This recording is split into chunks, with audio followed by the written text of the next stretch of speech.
Have that dump button ready, because I honestly have no idea what's going to come out of my mouth. Get ready for takeoff. There is no way that I'm tapping out now. You're listening to Unkillable. If you didn't kill us last night, we are unkillable. Hosted by Brandon Tierney. All right, we got some wheels turning. Episode number 27. What's going on, everybody? Unkillable. How have you been? It's been a little while. I wanted some stuff to break before we jump back into it. Jets got their quarterback, Justin Fields. Now, I like it. That's the first reaction. He was always on my list. I think it makes sense. You know, I think what this represents here, this is the biggest takeaway for me.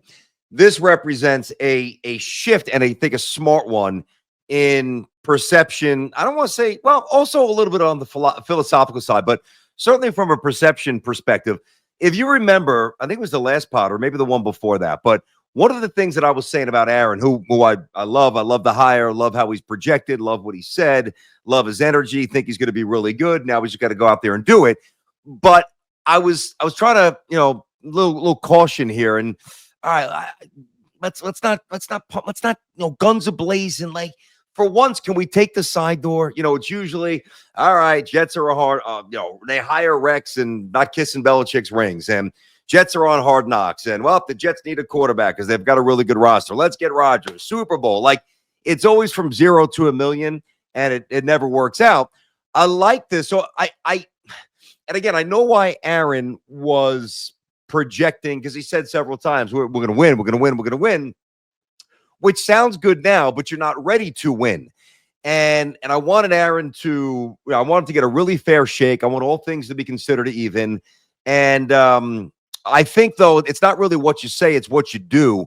And I think by doing this, I think it's pretty obvious that they're doing what I think that they should be doing. And that is, rather than going after, a quarterback like a Kirk Cousins or a Garoppolo or, God forbid, a Marcus Mariota, which we heard, which would inspire nothing, go out there and get a young buck who's in his mid-20s, who's played a lot of football, some interesting, some a little bit all over the map here, and bring that young man in, who, by the way, has ties to the locker room, and not only Garrett Wilson, but also Jeremy Ruckert, and hopefully, and hope that young energy transforms a locker room that's been beaten down for a while. So, I look at this, and there's still a lot of things they need to do. I know that they got a cornerback today from the Ravens. I think Thursday I'll do something where I do more of an all-encompassing free agent reaction. I want the Jets to do some more stuff. I want some more pieces to break. Tonight I want to focus primarily on the quarterback spot. But they do obviously need to get a safety. They need to get a wide receiver. They need to get one more offensive lineman. They might think that they need to get a tight end, possible. But what this does now, and hopefully that I am hoping Fields can unlock Ruckert a bit. But what this does is, I think it gives the Jets fans, not that this means anything necessarily in week one, but it gives you a little juice. It gives you a little injection of energy and of life. Like, there's nothing worse than being the fan of a football team where your starting quarterback is washed. Now, it's one thing. And listen, I don't think Rodgers is washed, and I don't mean washed where like a legend is washed. I mean like a good quarterback who is borderline washed, more like a Kirk Cousins or a Jimmy G type like that, or much lesser, lower level Mariota. To me, the intrigue with Justin Fields is worth a shot. Now, I know the tape is, you get a little bit of everything. You get some massive splash plays. You get some, certainly early, some confounding mistakes. But guys, think about this. Aaron Glenn, all right, coached in the NFC North against Justin Fields a little bit. And, you don't you think that he knows what's on film? Don't you think that he knows what he's getting himself into? I would much rather introduce this young man and see what he's got. And obviously you have Tyrod Taylor there. I don't think you make this an open competition. If Fields is horrendous during camp, well, it's going to be a long season, because I don't think Tyrod's at this point going to win you a lot of games. But I think it does provide a little jolt of enthusiasm, because he is young. And with youth, there's intrigue. And with there's intrigue, there's excitement. The other thing I think it really does, from a football philosophy perspective, I think it resets like and tells us right now who Aaron Glenn is trying to make these Jets into. I think the Jets are going to run the shit out of the football this year. I think they're going to look to shove it down teams' throats. They've got definitely two really good running backs. They might have a third. Now, I think what you do is early on, as you try to foster this culture and, create a thread of energy that eventually converts into winning, right? You do that by trying to steal a couple of wins. And I don't really think you steal a couple of wins by, I'm not saying you couldn't do it with an upgrade here or there, and fewer penalties, but I don't know that the prudent route would be to try to throw it 35, 38 times and have Garrett, have Devontae, that's just, it just seems a little ass backwards at this point. I think the thought of becoming more reliant on the run, having a better split, certainly more equitable, and that's going to tie in their ability to, when they do run to start the game, to run with success. And then obviously this ties into the defense not getting their doors blown off. So you're not down 30-6 or 21-3 too often where you've got to abandon the run. I mean, really, when you look at this, the other options, there weren't many out there. They were never going to give Sam Darnold the money. And I never espoused for them to do that. I never thought they would. I never wanted them to. It was always of the, all right, if they're going to move on from Aaron Rodgers, what's the most plausible route to, give me something to watch that is remotely entertaining and that has some untapped upside. And I think when you look at it, you factor in the money, you factor in the juice that Justin Fields brings as an athlete, some familiarity with some players on the team that I said before. I think it's a pretty good solution. Now, the next thing is this opens up a lot of options again at number 7. Now, let's say we're doing a pod and that we still don't know who the Jets quarterback is, right? So they didn't just sign Justin Fields' 2-year deal. The options would kind of remain the same. Well, you could try to scoot up to number 1 and get Cam Ward, who they were rumored to a little bit. I think that's off the table now. They could have sat at 7, and the way some of the winds have been blowing, and they very well might sit at 7, if they like Shedeur Sanders but don't love him enough to go up and move him, but deem him interesting enough, maybe 2 years of Fields and Sanders watching a little bit, although I don't think they'll do this. It's not off the table. What it does do, there's really 4 things. There's 2 other things. Now it opens them up to best available, which is always an option in the draft. And the other thing that they could do, if they want to, think about this. If you want to find the quarterback, doesn't it make sense to have strength in numbers? So you give the football to Fields, and whether it's Dart or if it's Sanders at 7, or you trade out and you get another quarterback, again, which I kind of don't think that they will do that. I don't think, but you never know. And now they're not forced into doing something that they don't love. And that's the problem. Like, just to bring the Giants into and for a moment, like the Giants now have a spoken edict from their owner. All right, we got to start winning. We're not going to tolerate this 3-win nonsense anymore. So one of the criticisms that I've levied toward the Giants, I don't think that they've empowered their decision makers enough to operate with a, by the way, why is this so high? Hold on, there we go. To operate, that was bothering me. That's Evan's fault, Ev. To operate, I'm just kidding. To operate with a clear vision, because they're not tempting fate. Like, when you have to do something or you've got to find something, your mind can play tricks on you. And the Giants need to find the quarterback, which is why they wanted Stafford, and they didn't get him. They took a massive swing, which is why they very well, might take Sanders, or maybe mess around and try to get Cam Ward or do something else. So the Giants, their heads, they got to be spinning, because there's no real perfect option. Even Stafford at that age for $50 million, it would have been good. It would have been better. And it was a move that I supported the Giants doing, on the fan. I thought that would be good for them. They weren't going to win a Super Bowl that way. So now they miss out on him. And now it's like, you've got these 2 or 3 other iterations, and you've got to find a way to make it work. It's a pressure point that clouds judgment. What I like about the Jets situation, because it's not some, aging retread like Mariota or Garoppolo, where the fans are going to be like, what the fuck is this? Like, what are we doing? It gives them, and you don't make decisions based on what the fans are thinking, but I think there's a slight calculation on that, provided you like the player. And now, at least on draft night and throughout the entire draft process, the Jets can sit there with an open mind and on a loose level. I'm not saying that they're sitting there saying, well, we've got our guy, but it's certainly a step beyond. We don't really believe in this guy, but we need somebody, like other teams are going to start doing soon. Trust me, Justin Fields had appeal to several teams in the NFL. So I commend the Jets for having a pretty clear vision and for pouncing on it and not getting irresponsible with the money or the years. So they provide themselves with some early financial solvency as they get away eventually from the Rodgers dead money. And now the quarterback room's fairly expensive.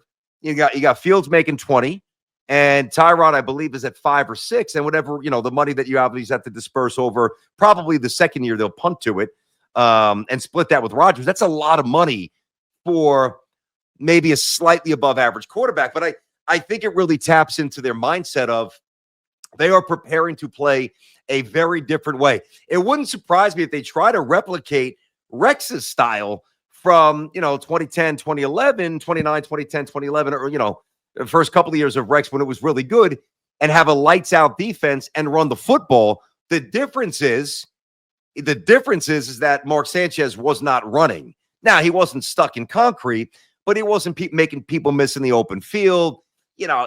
I promise you, if Justin Fields is healthy and Justin Fields plays most of the games, Justin Fields is going to have, 2, 3, 4, 5. I'm not saying he's going to house them all, but I promise you 20, 30, 40-yard runs where he gashes people and he's into the third level and he cuts and he puts a move on somebody. He will house a few of those. And if you can do that, right?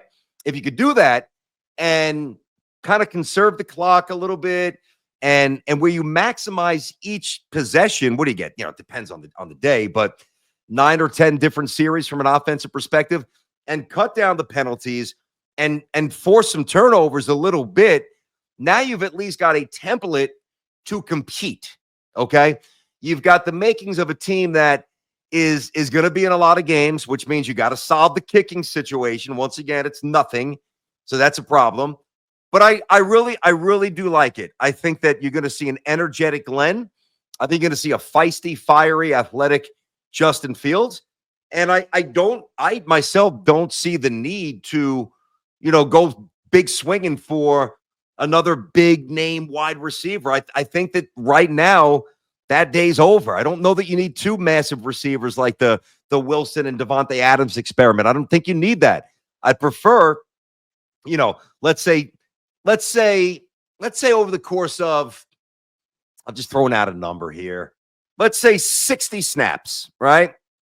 And of those 60, let's say Fields throws it between 22 and 20, let's say 22 to 25, all right? And then he runs it another 6 to 8. Now that's basically 30 where he's trying to do something with his feet or with his arm half the time. And not of all the half are they throws. Now you start splitting the number a little bit with a couple of running backs who are really interesting. And if they could get that, I know there's a lot of variables here. They've got to get another lineman on the right side. But if they can do that and they can find somebody like that, now I think this is maybe where if this is the right duo, why can't you find a tight end in round 3 or maybe earlier? Who, for once, the Jets actually have a tight end that other teams fear. And shit, man, I mean, from a defensive perspective, if you're terrified about, Fields tucking it and running, well, once you react to him running, now you got a little, throw it against the grain. You got play action. Oh, wow, linebackers here, boom, down the seam, tight end wide open. It's going to look very different. It's going to look different. Now, the ability for Justin Fields to, at this stage of his career, manipulate the game with his mind, It's not there now, and I don't know that it will ever be there. Now, he's not Jameis Winston sloppy, but he's still prone to a couple of mistakes. That's fine. Coach him up. Coach it out of him. Coach it out of him.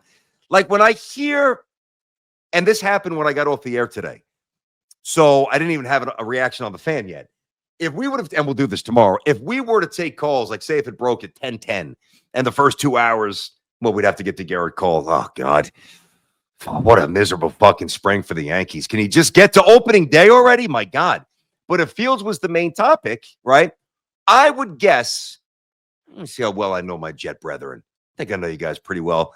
I would say for every 10 calls we took, I would say 3 absolutely loathe the move. They detest it.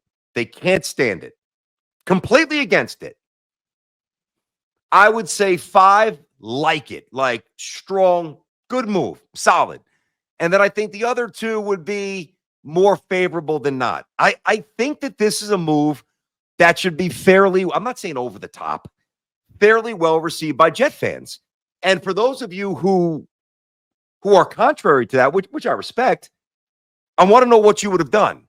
Like, Ev, let me pull you in for a sec. Now, you and I both like Fields.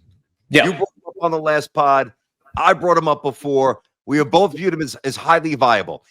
Let's say tonight, Justin Fields is a giant, right? Yeah. What's the move that's going to make, I'm not saying there are none, but what's the move that would make Jet fans feel the way they feel tonight, which I think is fairly good? Yeah, I know. It's because it's a weird class, right? Because it's like you got the young guys like the Justin Fields, which is the guy which I wanted the entire time. But there's a lot of like weird, like when they first were saying if the Jets were to miss out on Fields and he re-signs with the Steelers, the 2 names that popped out were Wentz and Mariota. Oh, God like, almighty. If you're comparing those 2 to Justin Fields, No, I would take Justin Fields 900 times out of 10, you know? Me too. Like, it's just that was a crazy comparison. And then the other names you're going down, it's like, obviously, Geno, I don't think anybody thought he was going to be traded, so that would have not been, and that would have been a retread. Mm-hmm. Sam Darnold's getting paid a shit ton, and you don't really necessarily know if he'd be anything, and you've already had him here. Russell Wilson, it's like he had a good year, but you already kind of know exactly that guy's shit, you know? No. So, what about Daniel Jones? Jameis Winston, Daniel Jones. Daniel Jones? Yeah. That's the point. So, no, yeah. That's so the it's point. like you run down the list and you're like, out of the most intriguing, like we might get the best, but we might get the worst. I take my chances on Fields than most of these guys. I totally agree. I think that's a really good way to look at it. I think most sensible Jet fans. Now, let's face it, for every 1,000 Jet fans, there's a couple of hundred who think no matter what, we're doomed, we're cooked, we're fucked, it's never going to work out, it's over. I don't know what to tell those people. You've got to bake in a couple of things. Number one, does this enable you to play a couple of different styles? The answer is yes. Number two, is there some theoretical upside? Absolutely. There is none with Carson Wentz or most of the other names we ripped through. So with Justin Fields at age 26, yes, there is. Yep. And the Jets have never had this kind of an athlete at the quarterback spot. So that alone is intriguing. And then the third component here, there's really 3A and 3B. The money that's guaranteed, is it doable? Like, is it? Yeah. And I'm fine with it when you look at the quarterback. First of all, the cap went up $22 million. And we know that most quarterbacks are making 40, 45, 48, $50 million. So I'm fine with the money. And then the subset to the third part, in addition to the money, the length of commitment. If it doesn't work out, it's 2 years. Yeah. That's it. Yeah. And it's just like when, like you were saying earlier, and I was kind of thinking about different things, but it's like if you're going to get a bridge guy, I'd much rather get a bridge guy like a Justin Fields, where it's like if you need a guy to sit behind him, let's say they end up drafting one of these guys or one of them falls to them. Yeah. I would rather watch Justin Fields for 1 or 2 years than like the Patriots last year, where it's like, we're going to run out Jacoby Brissett, or the Colts this year, where it's like, you know, Richardson's struggling a little bit. Let's put Joe Flacco in there. And obviously I know he was coming off a good year, but it was just like, I'd much rather have a young guy where it's like, it might give us some excitement for 1 or 2 years as compared to just a guy where you're like, oh, God, Dude. this is the bridge guy we're putting in here. This is the guy that our future is going to have to learn under, It's going to be nice to watch a Jets quarterback run around a little bit here. And, Vinny didn't move. Chad didn't move. At the end, Favre he could extend the play, but he wasn't going to really run. Same with Rodgers. Mark Sanchez couldn't move. Fitzpatrick can move a little bit. Fiedler. I mean, just throwing names out here. Good God almighty, geez. Yeah. McCown can move, but he really didn't play a whole lot. Zach could move, but he really didn't use his legs because his head was swimming. Yeah. Darnold kind of ran like a linebacker. He had a couple runs where, I remember the Denver game. He trucked somebody on the third level. He just crushed him. But this is a guy with legitimate wiggle snap to snap. And I think that's the way you steal a couple of first downs. And if you could steal a couple of first downs, you could steal a couple of points. And shit, if you could steal a couple of points, you could steal a game or two. So this also tells me, let me get into a state of the league now. What this tells me here is that, look at what the other teams are doing. Like the Giants, who were picking third, wanted Stafford in the worst possible way. Up until the Carter injury news, and that still might not dissuade them from taking him, but there was a thought the Titans would take Carter, okay? The Browns just signed a quarterback. So the Raiders just traded for a quarterback, Geno. So all these teams that need quarterbacks here, none of them seem to be putting their eggs in the quarterback basket pertaining to the NFL draft this year. So now that we get to this point, it tells you that, all right, I know it's subjective that I can see somebody's a future star and you could think he's a dud.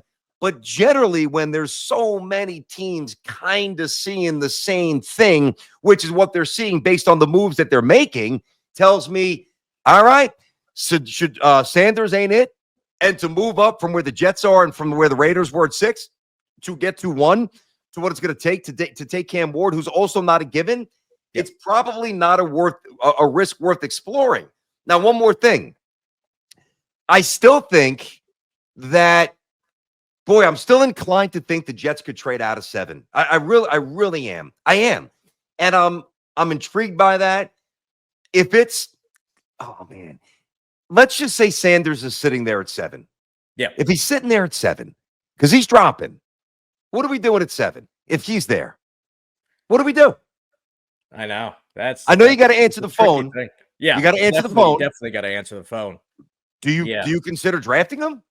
I don't want Shedeur Sanders. I know, because it's like you're bringing in a Justin Fields, and you're like, this could be because next year they claim is going to be like a really, really good quarterback year. Yep. Because you got Arch Manning, and you got a couple of these other guys. I think the guy Nico from Tennessee is also going to be in that class. So you got a ton of really good quarterbacks. So it's like, are you going to waste your time with Shedeur Sanders? And obviously, the circus that comes with him. Mm-hmm. And because you have that pick, or are you going to try to, leverage it for a team that might just be like, shit, we struck out on all the halfway decent quarterbacks in free agency, and maybe we want to just go up and get them for cheaper. So. Yeah, and now there's also the thought, and I tend to agree with you, but there's also the thought, well, if you haven't found the quarterback for 30, 40 years, maybe you just start doing it in volume. And then when one of them pops, like the Falcons did that, they found their guy in Penix. So I don't think they'll do that, but I wouldn't rule it out. I think the Jets are now, if the Jets didn't get Fields, all right, if he went somewhere else and it's one of the options that was not very appealing to both you and I, now I don't think the Jets have any real power position, because now they're probably further incentivized to trade up for a quarterback that they like but don't love. And we see where that's gotten them in the past, right? Now, at least there's a settled feeling to an extent in Florham Park. We got a guy. We like him. We don't know if we love him, but we're interested. And we're going to date him for a couple of years, coach him up. We're going to be fast. We're going to run. We're going to be aggressive. We're going to be dynamic. And, if what the real power move might be is to trade out of 7 and maybe collect another one for next year in the event that you want to trade up. Even if Fields is good, but not great, now you've got 2 number ones you can maybe package to scoot up to the top of the draft. That's what the good franchises do. And this, it's not just this year. You've got to look at who's coming out next year. You've got to look at finances. Now, that's a lot to ask of a first-year general manager in Muji. There's a reason why, like the Ravens, for all those years with Ozzie, they would get it right. And some of these teams that are always good, the Packers, there's continuity. So I'm not saying that I expect Muji to, crush a grand slam like that out of the park, but it's on the table, right? Yeah, no, definitely. And then even you were saying about the tight end before, I've seen the one name I've seen connected is that Penn State tight Penn end, State. Tyler Warren.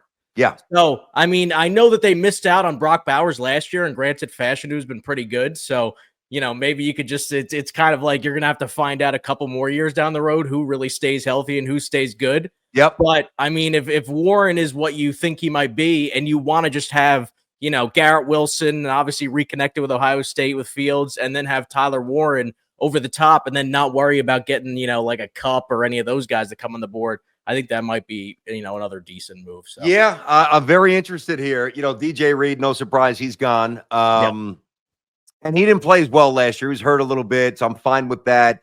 Listen, they're Sherwood, I'm happy they retained him. Big money, but he's got to stay. And now they've got to resolve, they've got to figure out what's going on with Garrett. They got to figure out what they want to do with Sauce, lesser extent, Vera Tucker, Brees Hall. Like, the Jets certainly know this. They're not bereft of talent. And seemingly for the first time, they're not bereft of plan. As much as I was excited about when they got Rodgers, a Hail Mary, hey, Hall of Famer, we never have this except Favre. So I'm not trying to misrepresent how I felt in the past. I was excited. I still thought Rodgers who the hell knew he was going to get fucking hurt the first snap? First series. Nobody knew that. But this seems more strategic. It seems more like it's not just, wow, we are drowning and we are trying to save everybody's job. Hopefully the Messiah Rodgers can save us here. And if he doesn't, we're fucked. Yeah. It's more like, all right, you see where we're going. Incremental progress, get a little compete in the building, get a little juice in the building, get a little young, this just the kind of player the Jets really never have calling signals. It's always like an older, slower, just you know what they have. I mean, it's why we're sitting here with the 7th pick again, coming off the season that we had. So all in all, I'm pretty pumped. I am pretty excited about the Justin Fields stuff. I'm good. No, yeah, I really like it. And it's one of those things where it's like the people that might be down on it, it's like sometimes you got to start with hitting the doubles and then, scoring a couple runs instead of being like, all right, we got to swing for the fence. Okay, it didn't work out. We got to swing for the fence again. Sometimes you got to just start doing it the old fashioned way and getting it. Attaboy, Ev. I love it. Positivity.